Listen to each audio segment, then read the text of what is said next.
Hey guys, I want to show you how to remove duplicate values in Microsoft Excel. So in our computer system, we actually had an issue to where it was duplicating some of our values, which made our revenue and quantity look a lot larger than what it needed to be, and we need to get these values to be unique. So what we'll do is we will highlight over our cells and our data. We'll go up to data at the very top. And then over here next to text to columns, there's remove duplicates. We'll click remove duplicates, have all of our columns selected, have my data has header selected, click OK. And now we can see that 11 duplicate values were found and removed and 40 unique ones remain.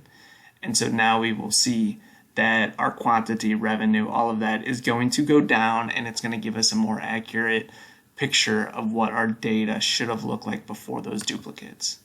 And so we could see all of it went down.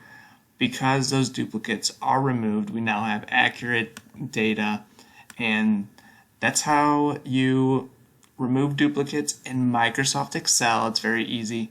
Hope you guys enjoyed the video. Subscribe to the channel, and I'll talk to you guys next time.